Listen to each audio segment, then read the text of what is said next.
배변 곤란뿐만이 아니고 이런 항문 질환을 발생시켜서 수술을 해야 할 가능성을 높이게 된다는 점도 잊으시면 안 돼요. 변을 잘 본다는 것은 변을 묽게 하는 것이 아닙니다. 변을 잘 보는 때 제일 중요한 것은 바로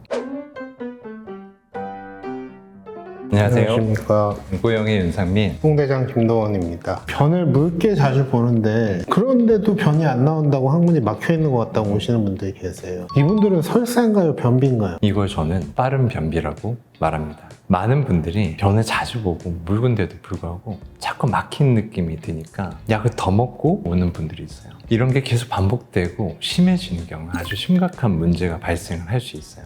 그래서 오늘은 빠른 변비, 말이 이상하죠? 변비인데 빠르다? 빠른 변비? 이런 거에 대해서 재미있는 개념적인 접근이 좀 필요해요. 첫 번째로 변비라는 거는 단단하다라는 게 아니에요. 변보기가 힘든 거를 변비라고 하죠. 변보기 힘을 많이 줘야 된다, 변보고 시원하지가 않다, 뭐 수지 조작이 필요하다, 이런 것들이 변비예요. 결국 결론적으로는 변보기가 힘든 걸 변비라고 하는 거죠. 그래서 환자분들이 변비가 되게 심하다라고 얘기를 하고 막힌 것 같아요 라고 이렇게 오게 돼요. 그러면 환자들한테 변을 몇 번이나 보세요? 며칠에 한 번 보세요? 이렇게 물어보면 하루에 한 두세 번씩 본다고 그래요. 그러면 변이 어때요? 단단해요? 부드러워요? 묽어요? 물어보면 변이 묽다고 그럽니다. 근데 시간은 얼마나 걸리세요? 한 10분 이상도 걸리고 힘도 많이 줘야 되고 막힌 느낌도 있어요. 그럼 환자한테 물어봐요. 변이 묽은데 왜 이렇게 힘을 주세요? 하면 환자도 그러네? 변이 묽은데 왜 이렇게 힘을 주지? 이렇게 얘기를 합니다. 보통 그러면 잔변감, 남은 느낌이 있는 것 같아요. 좀 시원하지 않고요. 또 갈 것 같아서 못 일어나겠어요. 그래서 실제로 변 보기가 힘들어서 병원에 오는 사람들의 제가 볼 때 한 절반 가까이는 변이 묽어서 오게 돼요.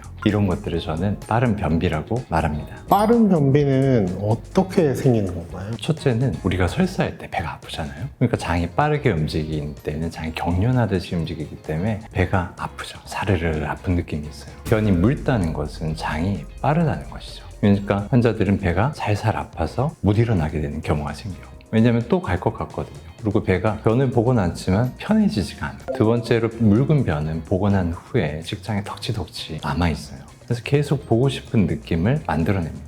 그런 걸 뭐 후중감, 잔변감 이렇게 표현을 하죠. 그래서 변이 묽어지면 배가 살살 아프고 또 보고 싶고 배가 아파서 가도 나오지가 않아요. 시원하지도 않고 남은 느낌이 있어서 힘을 주게 되는데 이때 변이 별로 없으니까 나오지는 않으면서 막힌 느낌까지 이제 생기게 되는 거죠. 그럼 이렇게 변 보기가 힘들어지면 왜 이렇게 불편하지? 왜 이렇게 변 보기가 힘들지? 변을 어떻게 하면 잘 볼 수 있을까 하면서 보통 먹는 게 뭐가 있을까요? 뭐 유산균도 사 먹고요. 요구르트, 때로는 식이섬유. 심한 경우에는 자극성하지 알로에 같은 거죠. 그런 건강보조식품이나 뭐 약국에서 뭐 변비약이라고 그런 것들을 구매해서 먹게 되는 경우가 많아요. 그럼 이제 변은 어떻게 될까요? 점점 더 묽어지게 되겠죠? 그럼 환자가 불편했던 게 좋아질까요? 아니요. 더 나빠지는 거예요. 이게 빠른 변비의 악순환이죠. 사람들이 착각하는 것들이 있어요. 변을 잘 본다는 것은 변을 묽게 보는 것이 아니에요. 변은 묽을수록 보기가 힘들어집니다. 변을 뭉쳐지고 부드럽게 만든다면 환자가 불편한 증상들은 대부분 모두 좋아지게 되는 것이죠. 그래서 치료는 아주 단순해요. 변을 묽게 하는 걸 멈추면 됩니다. 그래서 매운 거나 뭐 기름진 거, 우유나 뭐 요구르트 같은 유제품, 밀크커피나 라떼 같은 것도 그러겠죠. 유산균에도 변을 묽게 하는 경우가 많으니까 드셔서 호전이 없다면 끊으시는 게 좋아요. 그리고 밀가루 음식, 빵이나 면, 라면, 그리고 술, 그리고 안주 같은 것들 이런 음식을 줄여야 돼요. 이 외에도 포드맵 음식이라고 하죠. 포드맵 성분이 많은 뭐 밀가루나 잡곡류보다는 오히려 쌀이 나을 수도 있어요. 유산균이 변을 묽게 할 수 있다고 했는데 이런 유산균의 먹이로 알려진 프리바이오틱스라는 게 있잖아요. 이게 프록토올리고당이라고 하는 합성식이섬유로서 포드맵의 특징인 수분 저류, 그러니까 변을 묽게 하는 거죠.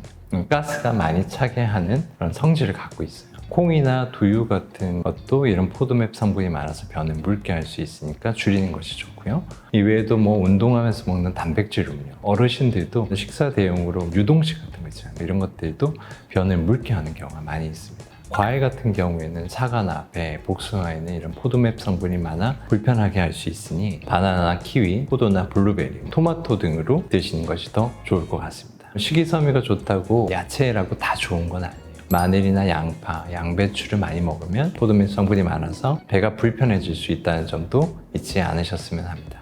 이 외에도 뭐 커피나 뭐 인스턴트 음식, 뭐 튀긴 음식, 그리고 기름진 육류 같은 것도 안 좋은 영향을 줄 수밖에 없겠죠. 내용을 지금 봐서는 과민성 대장증후군의 설사형 유형 사람들이랑 비슷할 것 같은데. 맞아요. 근데 과민성이라고 하면은 보통은 물론 배가 사르르 아픈 것도 있지만 목 팽만감, 가스 통증 그것도 비정상적으로 과하게 심한 경우를 조금 더 과민성에 가깝다라고 얘기를 하는데, 이건 단지 그냥 진짜 설사할 것 같아 우리가 배가 아프잖아요. 그리고 보고 나면 시원하지 않은데 그거를 계속해서 좋아지게 하려고 더 묽게 만드는 약재라든가 그런 걸 먹게 되면서 악화돼서 오는 경우들이 많기 때문에 이런 것들을 따로 카테고리를 만든 거죠. 이런 유형의 환자분들의 특성이 좀 있던가요? 보통 요새 젊은 분들 제대로 된 좋은 음식을 챙겨 먹을 만한 시간도 별로 없고요. 항상 자극적인 음식이나 빵이라든가 뭐 커피나 음주라든가 뭐 회식 이런 것들을 지속적으로 반복적으로 하는 그런 젊은 분들이 확실히 많아요. 특히 남자분들이 여자분들보다는 좀 많은 경향을 보이고 있습니다. 그럼 빠른 변비 환자라고 이제 칭하는 분들, 그분들은 치료는 어떻게 진행을 하시나요? 그러니까 안 좋은 음식을 끊도록 이게 교육해 주는 거예요. 그리고 약물 치료도 하게 됩니다. 게다가 아주 효과적입니다. 평생 먹어도 대부분은 안전한 약들이에요. 먼저 식이섬유 제제도 있는데요. 이 중에서는 칼슘 카보필 제제, 변비약으로도 많이 사용이 돼요. 칼슘으로 만들어진 식이섬유인데 변이 많아지게 해서 변비도 잘 생기지 않고요. 이런 경우 식이 조절 어느 정도 하면서 칼슘 카보필 제제를 먹으면 변의 질이 좋아지면서 배도 많이 편해지고 시원한 느낌도 들게 되는 거죠. 전문 의약품이기 때문에 시장에서 구할 수는 없고요. 문제점이 있을 수도 있는데 칼슘이 포함된 약이기 때문에 고칼슘 혈증 환자 또는 이런 게 우려가 되는 환자는 복용을 하는 게 좋지 않습니다. 신장 결석이 있는 분들, 신장이 안 좋은 분들도 추천드리지는 않습니다. 간혹 변이 단단해지는 경우가 있는데 복용 시 물을 충분히 마시면 좀 더 부드러워질 수 있습니다. 이 외에도 장 운동을 조절하는 장 이완제들을 사용해요. 보통 우리가 지사제라고 생각을 하죠. 장을 좀 느리게 하는 거예요.